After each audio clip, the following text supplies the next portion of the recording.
When people marry, they believe it's for life. But of course, 2 years later, life gets over. Without an alternative system, if you break the existing damn thing that's working reasonably well, then it'll go crazy.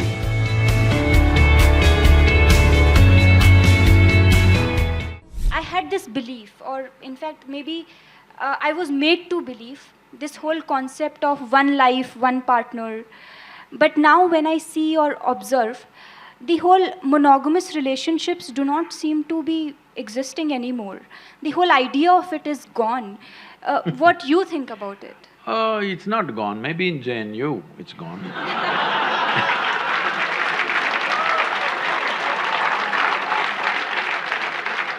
In the rest of the world, it's not really gone. Even if you go to United States where there seems to be so much promiscuity, even there, when people marry, they believe it's for life. But of course, 2 years later, life gets over. That's another matter, but when they get married, they believe it's for life. That's why they invest in the diamonds. They think it's a lifetime investment.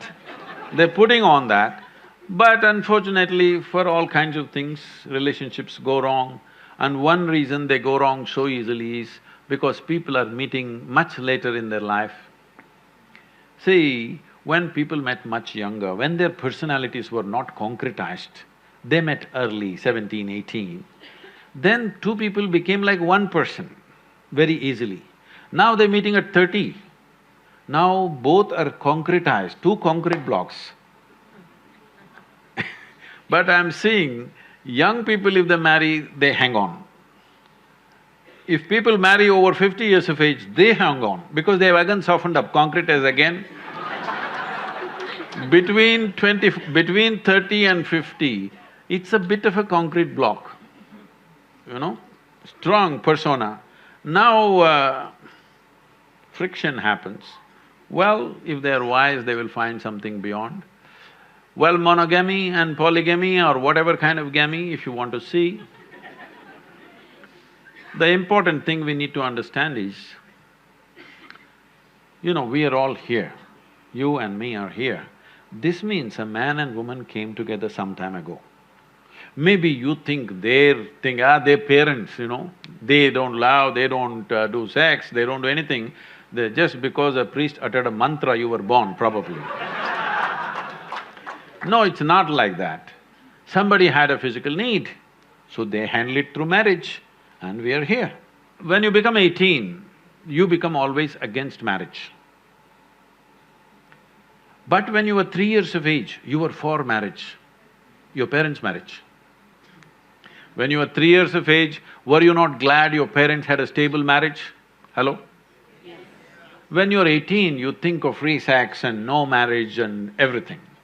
But once again, if you become 50, 55, then you will look for a relationship that lasts. So it is for you to consider, because it's your life, to consider whether you want to live a life where emotionally you're always looking out for somebody, or you settle it in a certain way so that you can use your intelligence and time to create something else. Your research, your work or whatever you're doing, if emotions and body are settled, actually, your ability to use your intelligence will be much better. Otherwise, every day you have to walk around to find somebody. No, I'm not making this thing because I feel so bad in United States. People I know that thousands of people are involved with me now. People over 40, 45 years of age, women I'm saying, wonderful people. But they are all on this… these days they've all gone online. Otherwise, they go sit in a bar and wait. Somebody needs to pick them up today. It's terrible. Tinder generation. I'm sorry? Tinder generation. Whatever you want to call it. When a woman at 45 should have been loved and respected in a proper atmosphere, now she's sitting there looking for some strange guy to come her way and she's going to make the judgment in the next 10 minutes when he buys her a drink or a dinner or something. This is tragic. This doesn't mean everybody will go that way, but you must think of the larger well-being. Before you break a social structure, you must think whether we can replace it with a better structure. At any point in our life, let everybody understand this, whether it's a social structure or a political structure or a psychological setup in the society, whatever, before we break it, we must think through whether we have a better alternative system. Without an alternative system, if you break the existing damn thing that's working reasonably well, then it'll go crazy.